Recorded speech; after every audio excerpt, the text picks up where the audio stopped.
Welcome to the video version of Hotel 1308's chapters 4 and 5. Uh, Again, my fault. I guess we ended up missing a few students from Friday's class, but let's do it this way. The food services business, regardless of its size or type, have certain processes in common.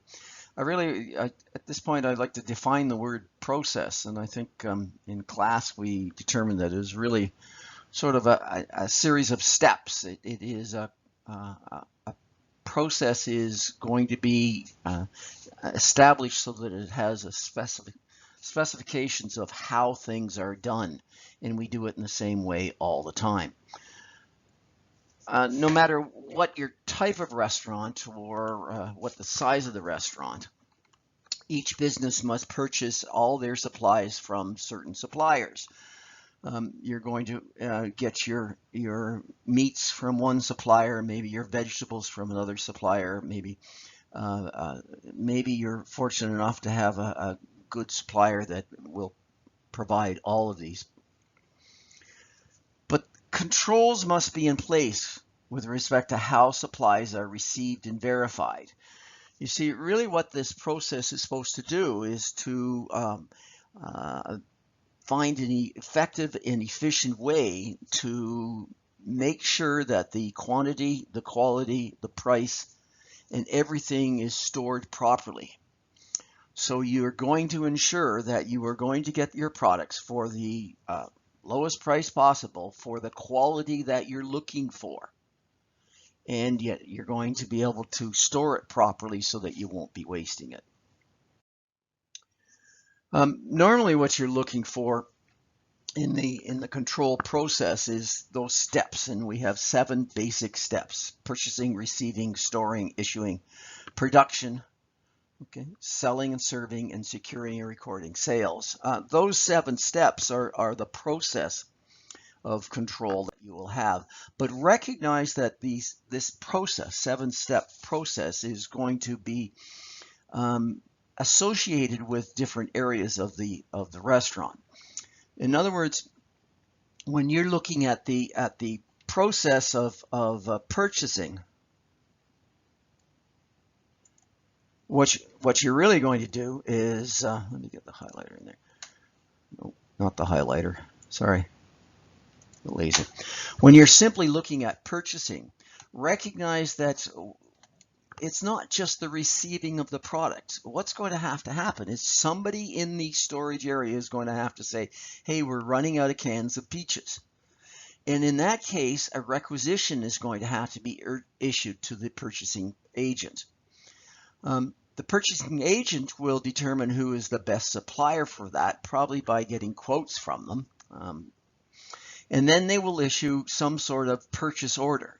The purchase order will go to the supplier, and the supplier will deliver it with a packing slip that says, here are your cans of peaches.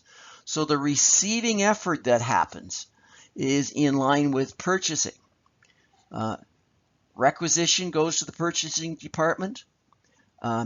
Purchase order goes to the supplier. Supplier sends it to the receiving department, and the receiving department sends information about the quantities and qualities and everything that was associated with that purchase order back so that the bill can be paid. Okay, so really there's an association between where things are done and what is done. When it comes to storing, products are listed, they are received and stored in their proper areas, whether it be refrigerators, a freezer, or dry storage, depending on what the product is. Okay, and then of course it's got to be issued to the preparation area, and the prep cooks are going to do their magic and have everything ready for the final preparation. So the production is all going to be associated with the product that is going from the storage and sent to the pre-prep, and or sent directly from the storage to the final prep. And these things have to be tracked. So at all times, you're going to be looking at this storage and you're going to say, I know how much has been received. I know how much has been sent out to the production, and I know how much I have on hand right now for the future production. So you can see really what's happening here is that we're tracking this information at all times. So down here in item 7, when it comes to recording and securing and recording sales, it's also going to have securing and recording the storage of the product that we have. We're also going to have to look at how much went into the production. We're going to have to know how much was associated with the sales that we had. So for every item that we have sold, we are going to have to associate somehow a cost element to that. This is all part of this process. Each step of the process, it is possible for excess and unnecessary costs to develop. Well, let's look at a few of these. The chef could purchase, or steward could purchase too much, okay? And some of it could be spoiled.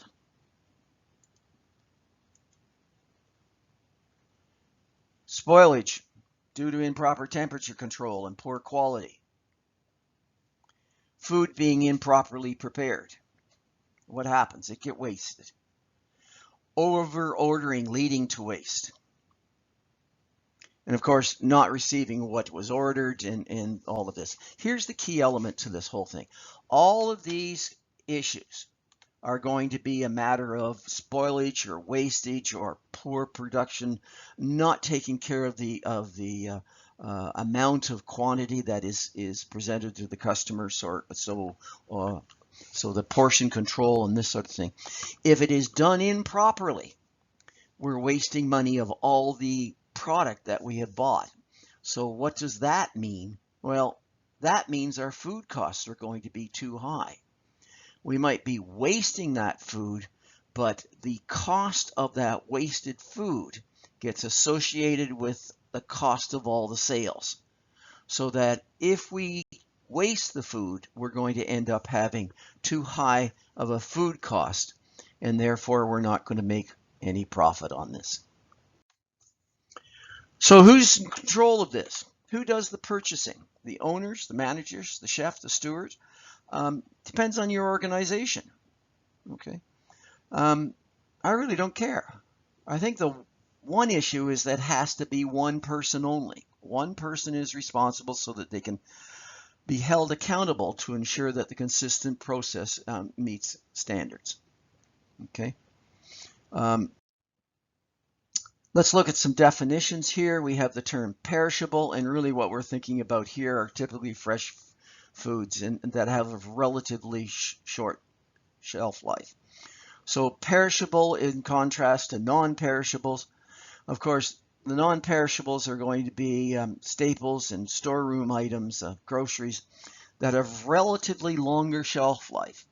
And we think of these two things because we have different ways of storing them, and we might have different ways of receiving them. Okay. Control techniques. First of all, we need standards. We have to establish the standards and standard procedures. We're going to have to train our personnel to follow the standards and the standard procedures. We're going to have to monitor the employees' activities and make sure that the output is compared with the standards. And if it isn't, we're going to have some sort of remedial action that can be taken and made sure that things are corrected. So we end up with these four elements. We establish the standards, we train our people, we monitor the activities, okay, and we correct or make remedial action. Okay, and that's the key element of any control: establish, train, monitor, remedial. Developing standards have three areas of focus in a restaurant, of course. There's the quality of the food purchased, there's the quantity of the food purchased, and there's the price of what food is purchased. So at all times, our efforts are objective, and this is what I think is very important that you recognize, that any standard must have some form of objective, is to ensure that we are controlling the quality, the quantity, and the price of anything that we have acquired for production. Look at the confusion that I read this and I look at it and I say, this is what a purchase order would say when ordering strip loin beef. It's a specific type of beef, Black Angus strip loin short cut, boneless, 25 centimeter trim, has to be Canada AAA. It has a minimum of 5.5 kilograms and a maximum of 6.5 kilograms. So it has to have that sort of consistency of size. After all, you're going to be cutting this product into a certain number of steaks, let's say. Okay.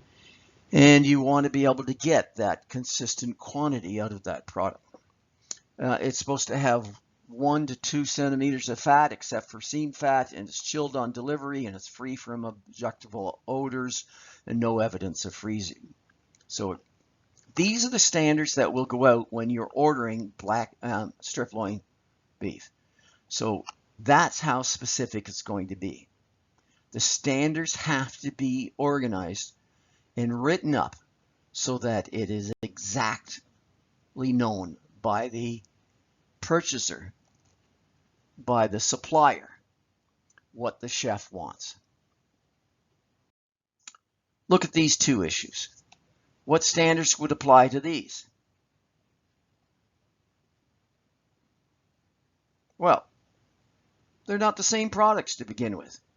They are tomatoes, but one's a crushed tomato, almost a juice, and the other is a diced tomato, chopped up. You can't substitute one for the other. Why? Because the chef will say, hey, this is no good. It's not going to give me the texture of the product that I want. Okay, if I wanted a creamy texture, I'd use crushed tomatoes. If I wanted a chunky texture, I'd want diced tomatoes. Okay, will it taste the same? Might not, but there'll be a consistency you're expecting from Unico that would have that. Maybe Unico is the only supplier that you'll require. Okay, because you like the taste of that product. But let's say you go to Hunt's, will it be the same taste? Oh, what else can you see on? Oh, the size of the can. The can is 296 milliliters. If you're using 15 cans for one recipe because it's a big banquet, why do I buy little cans like this? Why can I buy it in large quantities? So large commercial grade type cans. Same product, just in bigger cans. Therefore, it's saving my prep cooks a lot of time opening cans. Seems like a silly issue. But once you look at this, you begin to realize that there's a vast array of differences between different ways in which the chef might want. Why standard purchase specs? They force the owners and the managers to determine exact requirements in advance. They are often useful in menu preparation, okay, so you know what you're doing. They eliminate misunderstandings between the stewards and the providers, okay, between the guys ordering it and the guys supplying it. And they allow for a true competitive bidding. Eliminates the need for detailed verbal description. Okay, yeah, I mean, I always think of the telephone game. By the time you've told somebody along a chain of people to pass on that information, it's never going to stay exact. When it's written down, you know there'll be no change to the requirements. People will all along the line know exactly what you want. This is a specific quality that I want. Okay, and they facilitate checking food as it's received. So when I receive it, I know that this is the spec that I'm looking for. Look at that specification that I talked about. Now the chef says this is what he wants. Now the purchaser says this is what I have to order. Now the supplier looks at it and says, oh, That's pretty exact. I better give him what he wants. And the receiver at the back door will say, this is what I ordered. Does this meet the specifications? Okay. So it's an easy way to make sure that you have a control on your quality that you're ordering. Quantity of food purchased.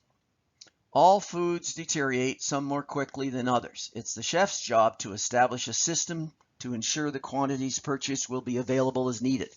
Ensure the purchased foods are divided into previously discussed categories of perishable and non-perishable.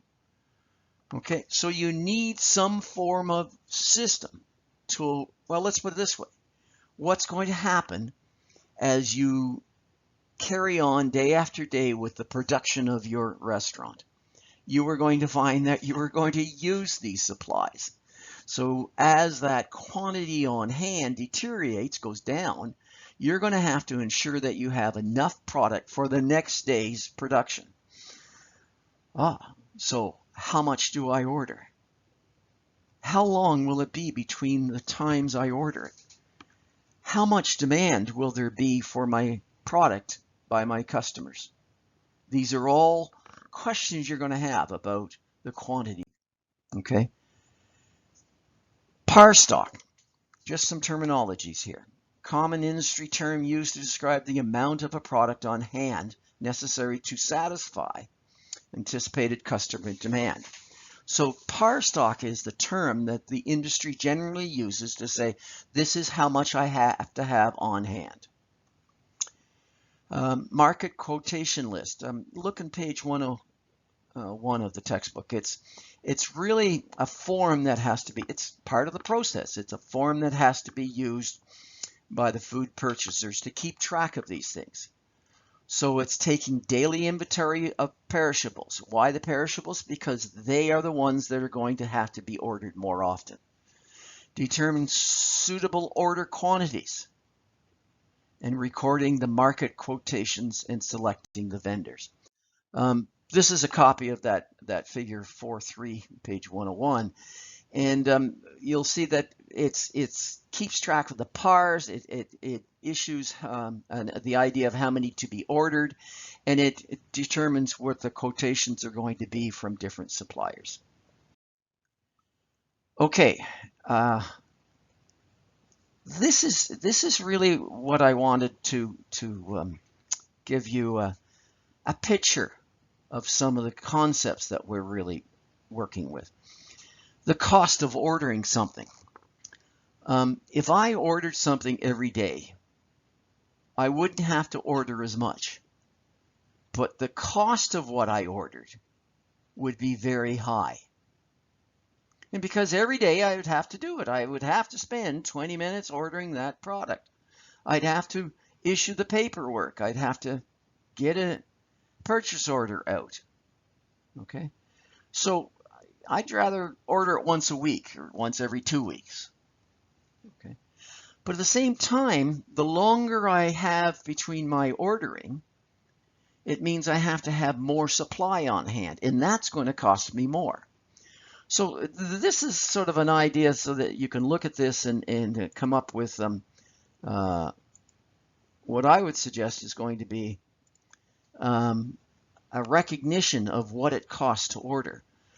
So this is going to be time going out the x-axis and costs going up. So if I order, let's say, a lot, I will find that keeping that amount on hand, is going to cost me more and more if I order more and more. So yes, I'm going to have less order times, but because this is a direct line, okay, I'm going to find that I'm going to have more cost if I order more items each time.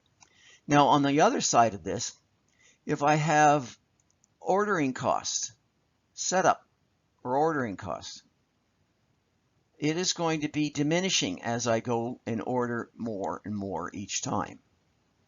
There, I did that one better.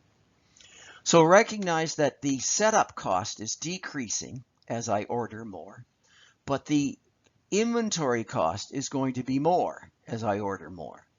So when you look at these two costs, really what you're saying is the total cost when I add this amount, okay, to this amount, I'm going to have a total up here of total cost.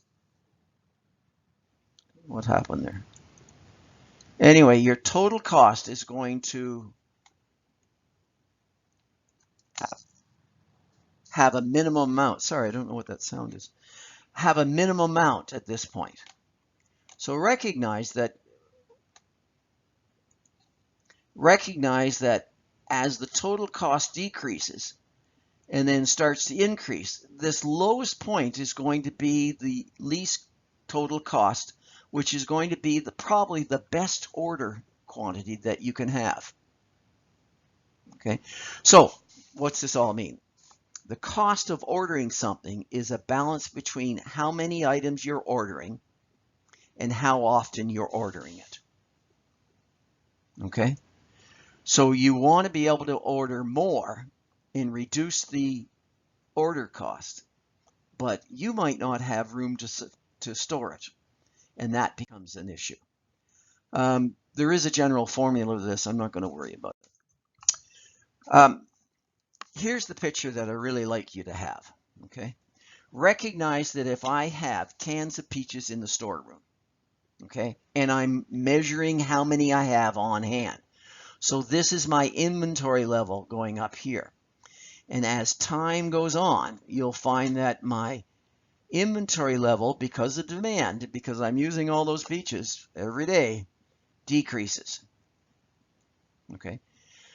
Now, there's going to come a time when somebody says, hey guys, we're running out of peaches, so we better order some.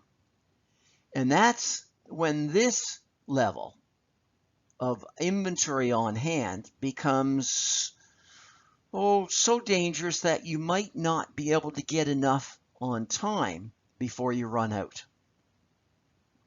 So this lead time, which is the time it takes to determine that you need something, determine who you're going to buy it from, issue the purchase order, have them deliver it, which is probably the worst amount of time, and receive it and put it in stores.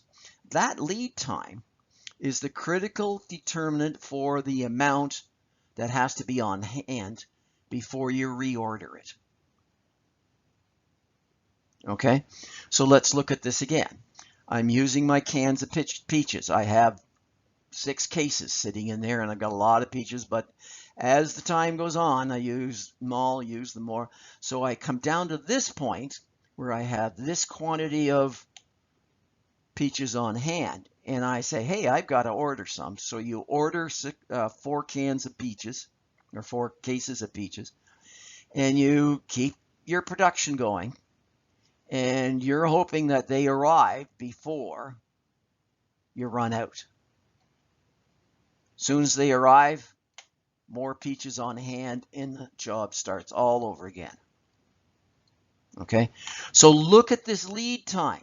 It's the space, the time between the when you order it, okay, and when you receive it. And it has a lot of determinations on how much how much you can keep on hand. Okay, so the demand rate is really the rate in which you're going to be using it over time. The reorder point is when the quantity on hand, okay, gets down to the point where you have to reorder it. And that's just like a red light, a signal to say, hey guys, let's order it. We've got this number only on hand. The lead time determines when that reorder point should be established, okay, at what level of quantity on hand. Okay, but remember, the lead time might have some form of over demand. So if the demand's higher, and you notice at this point, if the demand starts to go quicker, then you're going to run out and be without the peaches. Okay. On the other hand, maybe the demand will go less, so that you're going to have more on hand. The demand rate is not a constant rate, so you've got to be very careful of this, and so we establish a safety. And generally what would happen there is that over and above the reorder point, we'll have a safety going across.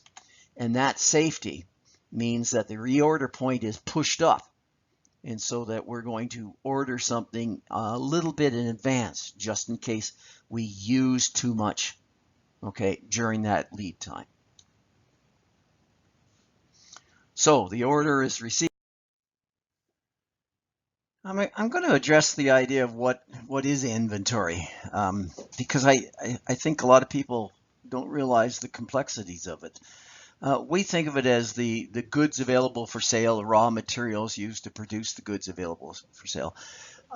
But really what you should look at it as is truly an asset.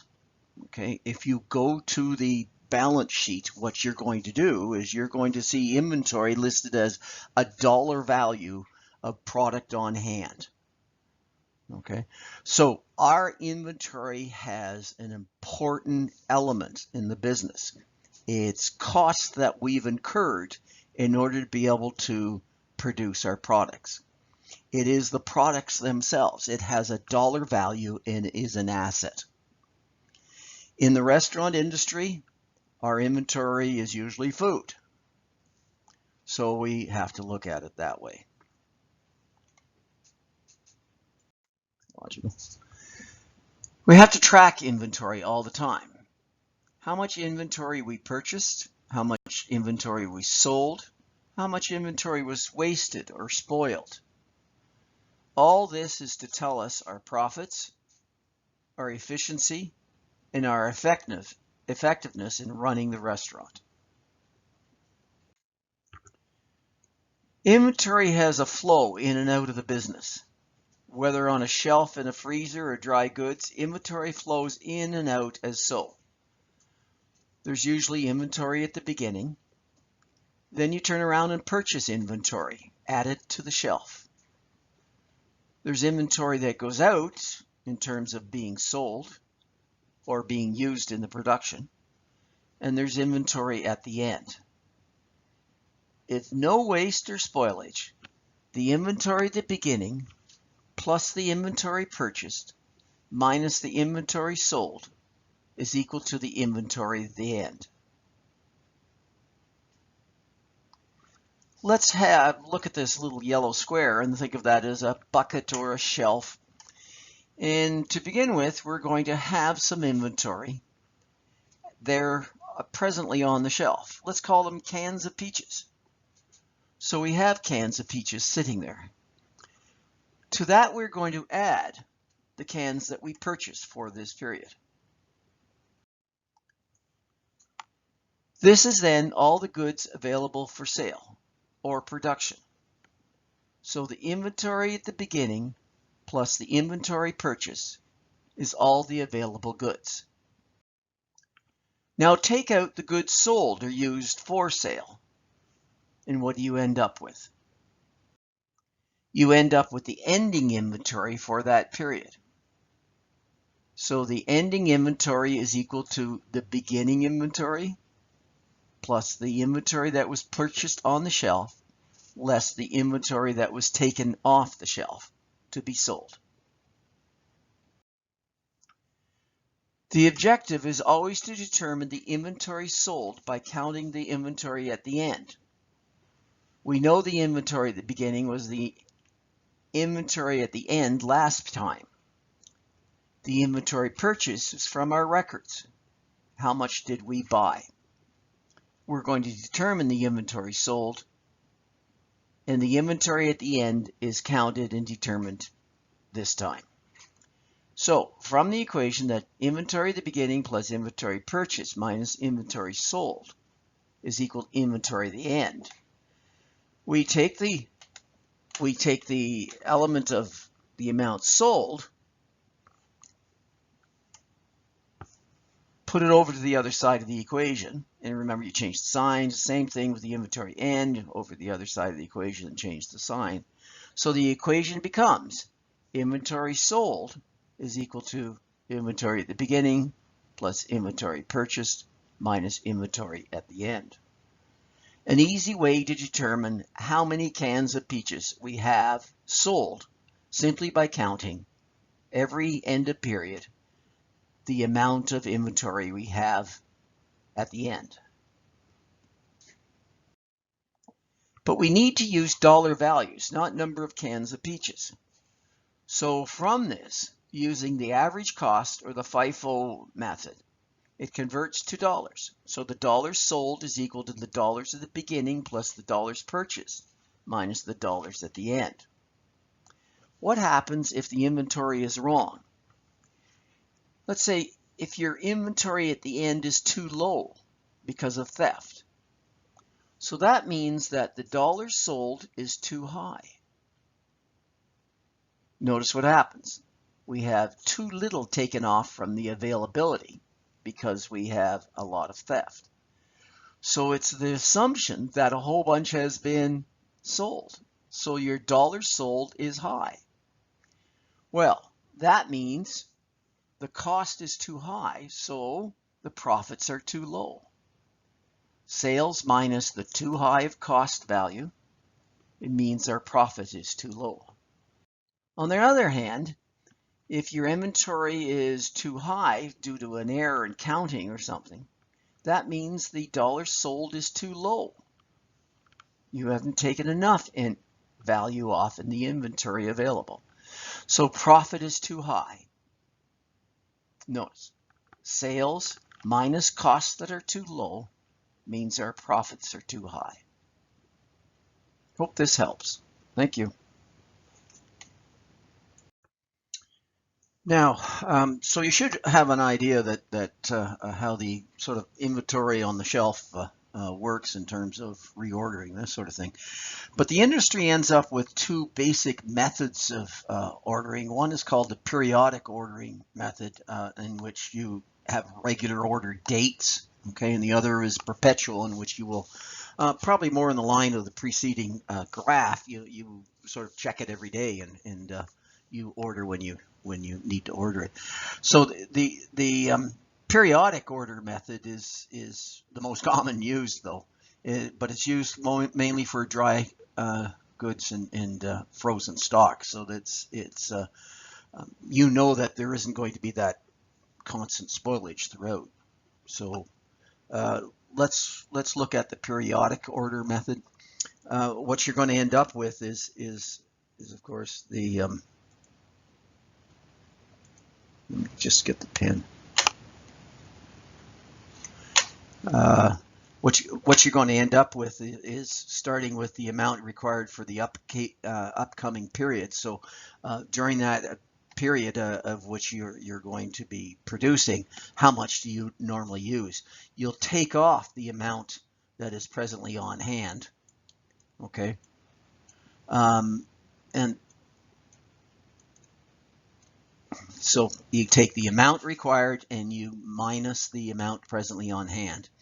And then you add the desired ending inventory with some sort of safety factor in it if it's required. And that's going to give you the amount that you require for your order. Okay, so look at that and let's look at an example. Here's a case of the periodic order method, a non-perishable order placed every 2 weeks with 5 days to delivery from order date. You use 14 cans per week, and with a 50% safety they look at. The safety is an interesting issue. A, you will not be required to calculate the safety if it's not mentioned. And B, the book has a tendency to use 50% all the time, which is really more dependent on what the anticipated demand is going to be for the future. So I would be looking at this and saying that, yeah, I'd be really worried about the demand during the summer period in Niagara Falls, and I would have a higher safety factor in that. But during the winter, I wouldn't. The demand would be less, and so the safety factor doesn't have to be as much. Okay, so when you're looking at this, the amount required is going to have to be calculated. Remember that you're placing the order every 2 weeks, and you're using 14 cans per week. So the amount required for this time is going to be 28. Okay. How about the amount presently on hand? They would have given you this. It's 12, so you take that off. And that means you're going to have, 16 sitting there.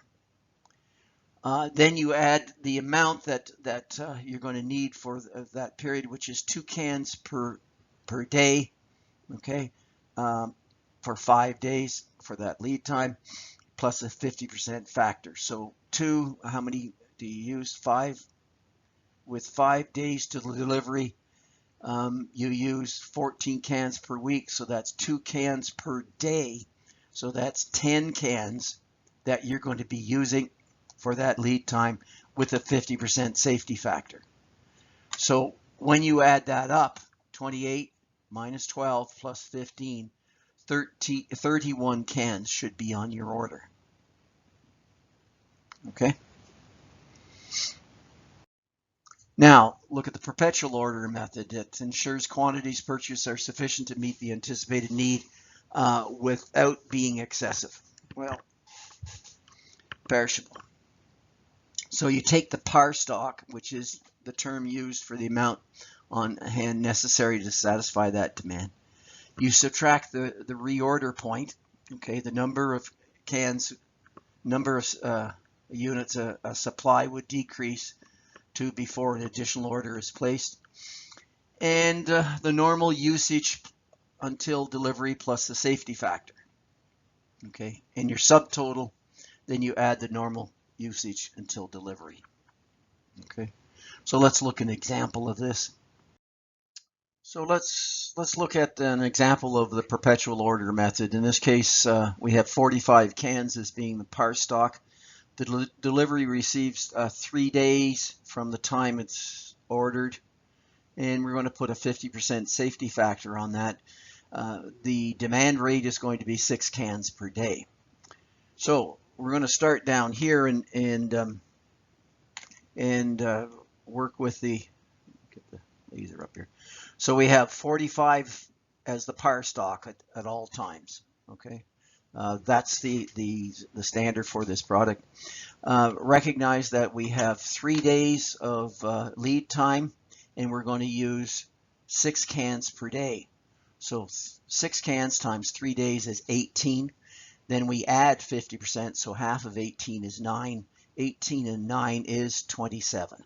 We subtract the 27 from the par stock, and we get 18. What is going to be our normal usage until delivery? Well, 3 times 6, 18. We add that back in, just the 18, not the safety, and we end up with a 36 as the quantity for reordering. Okay, so if these come in sizes of cases, we might have to change the quantity a little bit depending on the case ordering, but that's the number of cans you would order under the perpetual order method. Par stock minus reorder, subtotal, add the normal usage, and you reordered that quantity. Well, we've looked at the establishing the purchase specifications for the quality to buy and the procedures to determine quantity to buy. We now look at the price. So let's set the competitive prices from several qualified suppliers. The ultimate goal is always to buy products at the required quality and quantity at its lowest price. Okay, so who supplies it? Well, there's a whole array of different suppliers. They can be wholesalers, local producers. You can go to the production itself, manufacturers, packers, local farmers, and even going across the street to your local Zehrs to buy something. Okay, so look at all these as being potential suppliers, and of course what you're looking for is surveying them all for the best price that you can get it with the quality that you need. Okay, there are 2 methods of purchasing, and one could be a centralized purchasing method, in which is very common to chain operations. small independents. The requirements of the individual units are relayed to a central office, which determines the requirements for all units and then places the orders on their behalf. So that if a store says, I'm running out of a product, okay, they phone up or send an email or go online and fill out the form to the central purchasing department for that store. This is what you would see the chains do.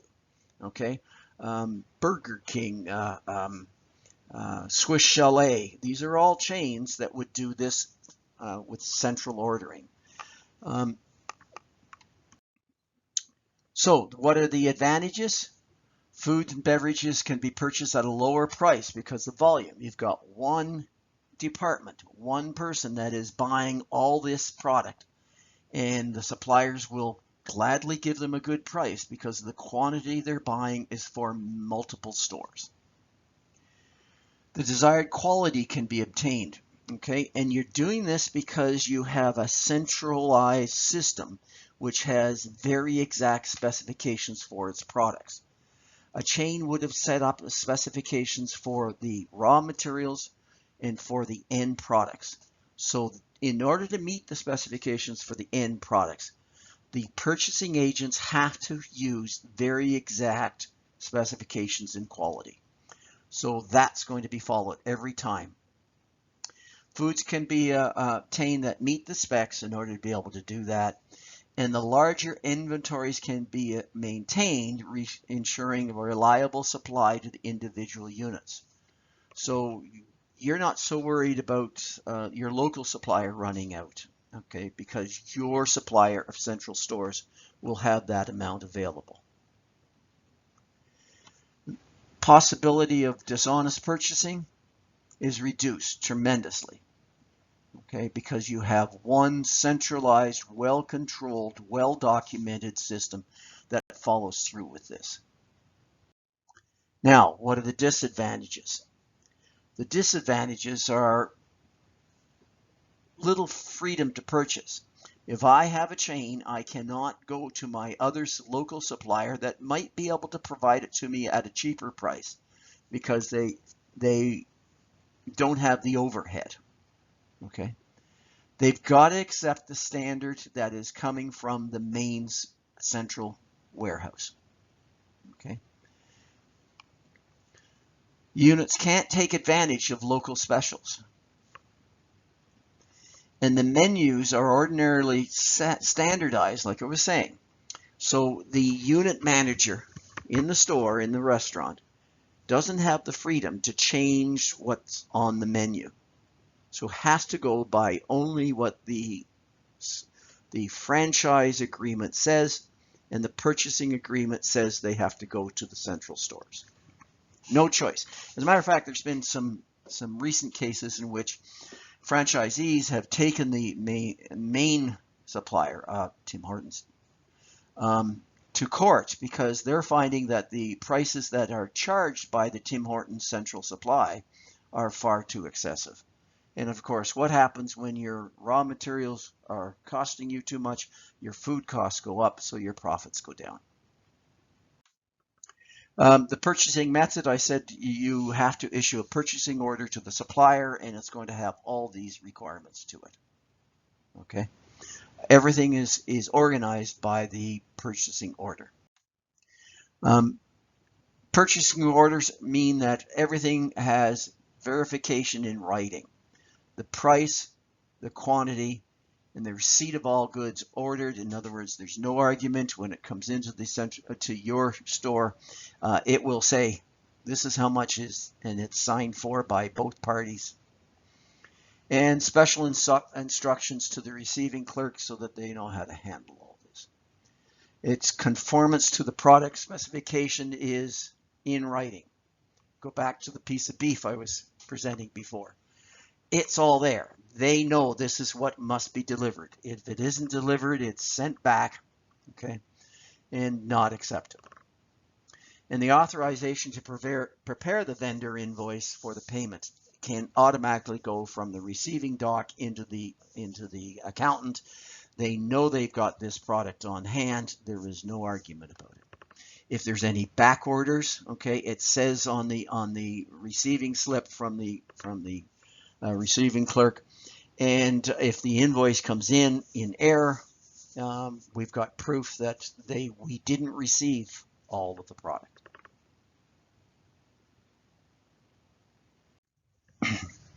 The individual purchasing has several different ways of doing it. One-stop shopping, one purveyor. So it's like you can get pretty well anything you need for a restaurant through Sysco, and they'll deliver it maybe even twice a week.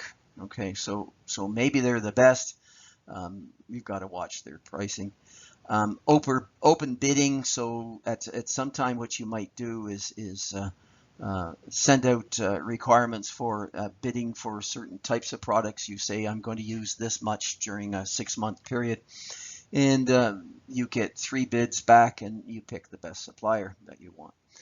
Cost plus, you could say that the product that you have has a standard cost, and so some extra charges for delivering at certain times, or extra charges might be put onto the bill because of the demand for it. Anyway, that cost plus method. You can have a contract purchasing, so that you've got a contract. It says this is the price that you will use. Okay. You can have some form of food brokers, so that they do the product themselves, and you just do the selling of it. And you can have standing orders to this. This sort of reminds me of the casino. The old casino had a computerized system. They got very little storage there. So they've got contracts with certain suppliers that last a year, and they know that they're going to get a good market price because of that contract. But they've got multiple deliveries over a short period of time because they have no place to store it. So when the computer automatically sees that there is a short supply of a product, it's automatically emailed the requirement to this one provider, and they will ship it right away. There is that circumventing of that purchase order and all this sort of thing. So your systems and your methods of purchasing might vary depending on your demand, depending on the prices that you can get from different techniques. Inventory control. Operators must be careful not to overload the storage capacity. Increased inventory of items generally leads to greater spoilage and loss due to theft. Okay, we haven't even talked about theft. Huge issue. Okay, the cost to the vendor for frequent deliveries will be reflected in the cost of the goods to the operator. Already mentioned that in the previous. So if you don't see restaurants with huge storage areas. Restaurant owners look at revenue space, so they want to increase their restaurant size, but they seem to sometimes think that storage is going to be costly, so they keep that to a minimum, whereas they should be increasing that in order to be able to keep their costs to a minimum. Okay, inventory level considerations, storage capacity, items perishability, vendor delivery schedule, okay, potential savings with increased purchase size, operating calendar, when you are operating and when you're opening. I go to Betty's once a week for a meeting, and I'm there at, I don't know, 10 to 7 in the morning, and there's Sysco lined up to deliver because they're open. They're open at that hour. Some restaurants aren't. Relative importance of stock outages. Okay, can you just go across the street and get that item, or would it be critical? Went to a Swiss Chalet once, and they said, "I'm sorry, but we ran out of chicken." Really, what happens here? The value of the inventory, dollars to the operator. Okay, excessive inventory will tie up crucial capital that may be needed to meet with financial obligations. So it's the same as any other business. If you have too much tied up in your inventory, okay, then you're going to be paying for that without the revenue to match it. Okay. So, receiving controls and procedures, you have to establish the standards and create these checks and balances that are all times. Receivers must be trained on proper receiving methods. Only qualified individuals will receive and sign for the product. Okay, one person signs. Okay, it isn't who happens to be there will help unload the truck and sign for it. One person. The quantity delivered should be the same as the quantity listed. Okay, so there's always the checks and balances. The purchase order and the shipping slip should match. Quantities should conform to the purchase specifications for that item. So you just don't count the items. You check to make sure that they are the quality that is needed. Check the meat. Is that the quality that it should be? Is the fish smelling fresh?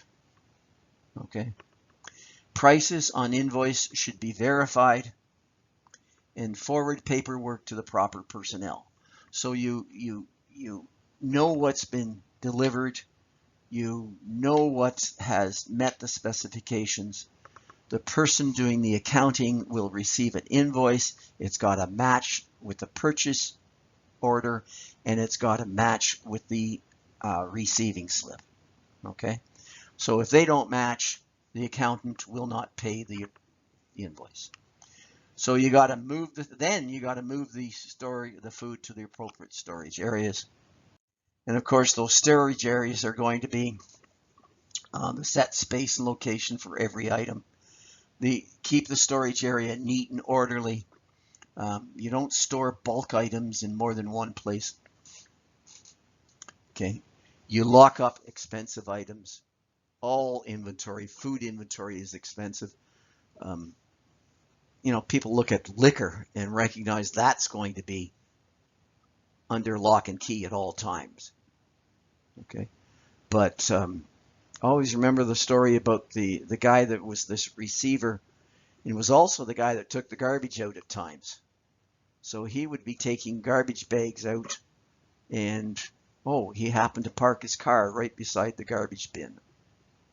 So what was happening to those lovely steaks? Disappearing. Okay.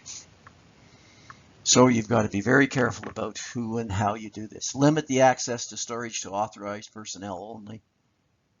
Okay. And place the items on shelves to correspond to the listing on pages of the inventory record. So you should have listings adjacent to the shelves all the time. Organize the pages by storage location and major food classifications. Okay, meats, dairy, poultry. You keep these all separated so that you can control it and you can watch its usage in and out of the storage. Of course, they're going to be stored in different areas. Okay. Directs, new definition. Foods that, because of perishable nature, are purchased on a more or less daily basis. In other words, what you will see is a lot of times the product goes directly to the chef's kitchen area for use that day. Okay, so you know this product is going to be used, and it's kept in the small fridge close to the kitchen's prep. Okay, other stores, again, these are ultimately perishable, but will not diminish significantly in quality if they're not used immediately, and they can go in storage, such as certain meats and grocery items and cans and bottles and boxes. So think of those two. I'm talking about the directs in the storage as a differential.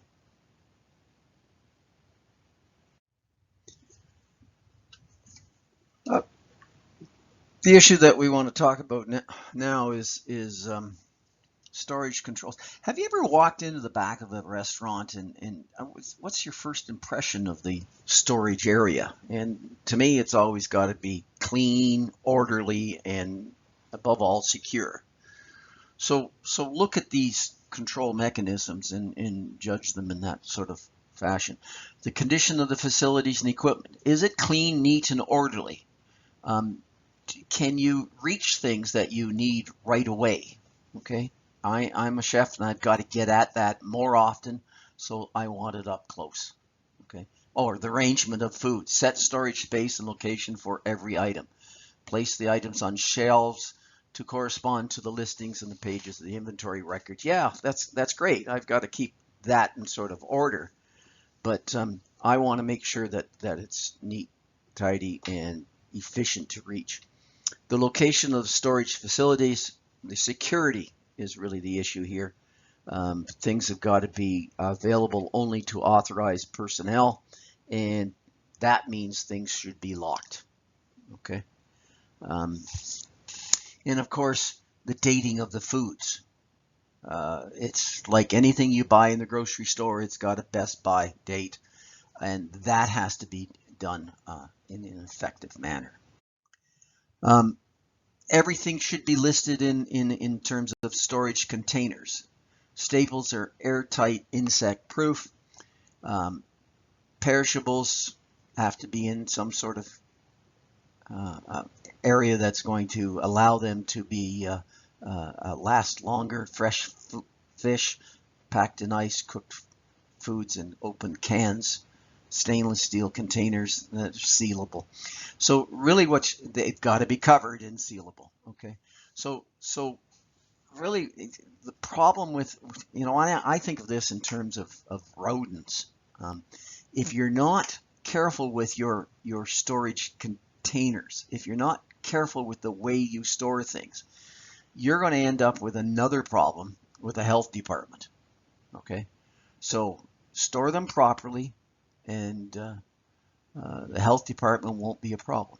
Shelving. You use slated shelving for perishable products. Why? Well, so the air gets around. Okay, so they can make sure that the air is there and keeps them from going bad. Non-perishable solid steel shelving. Okay. And of course, everything should be clean and swept daily. Optimum temperatures. When you start to look at optimum temperatures, you recognize that fresh meat has got to be kept at that, out of that danger zone, 1 to 2 centimeters. Produce, 1 to 2 centimeters. Dairy products, 1 to 2 centimeters. Fresh fish, -1 to +1. Okay, kept on ice. Frozen foods, -18 to -23.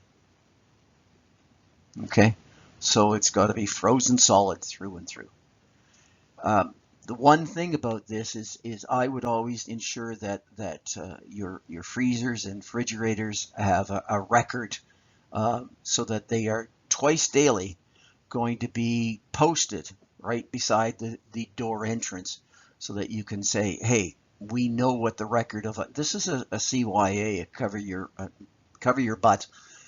For the health department, because if something ever goes wrong, you can at least say, listen, I've got a record of solid performance in ensuring that the temperatures were kept right for these products.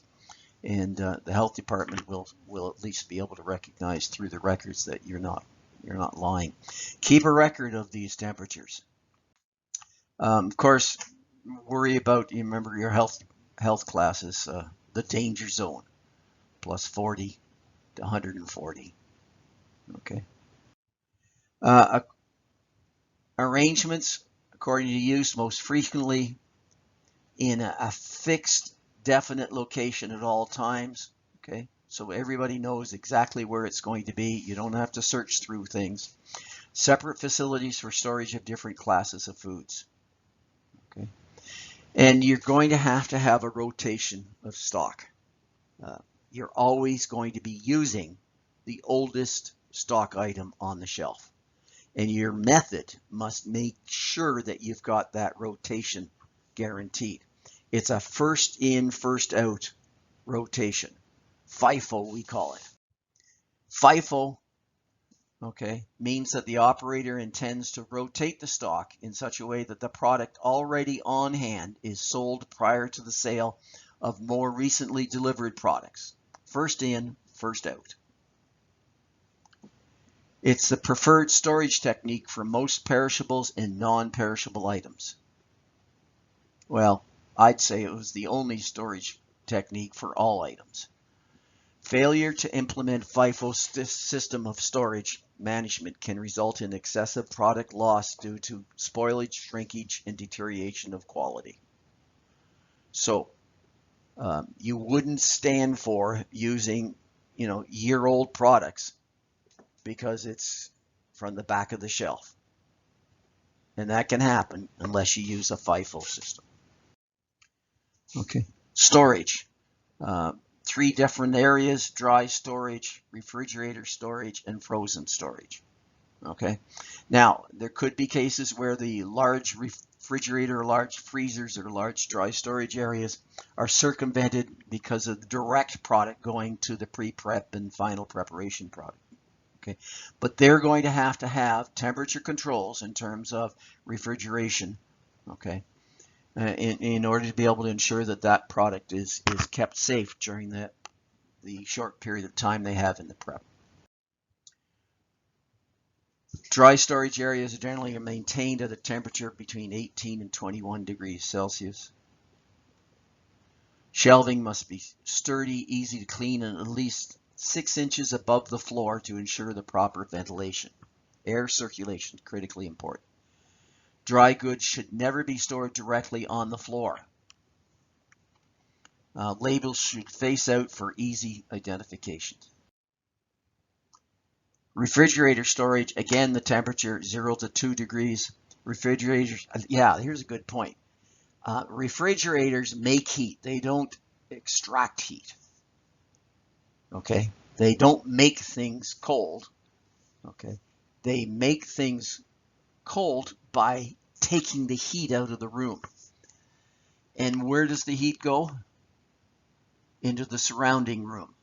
So a lot of times people make the mistake of having freezers and refrigerators beside the dry storage area and not ensuring that the heat is extracted from that area. Okay, so it leads to poor control in dry storage. Anyway, that was the point. So keep your refrigerators at that temperature. Could be easily clean shelving units that are at least 6 inches off the ground and slotted to allow for good air conditioning, air circulation. Okay, and external visible thermometers citing internal temperatures.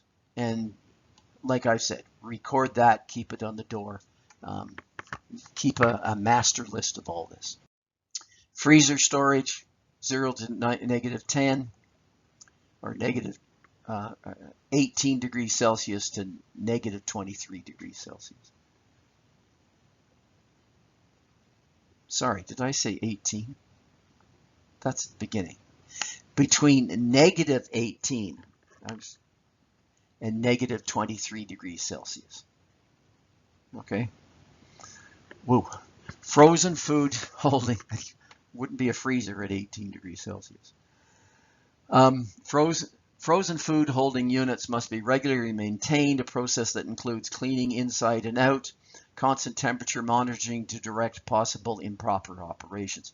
Yeah, a key point to that is that if you're putting things up against the air vent where the hot air is coming out of the freezer, it's going to block it and it's going to overheat the unit.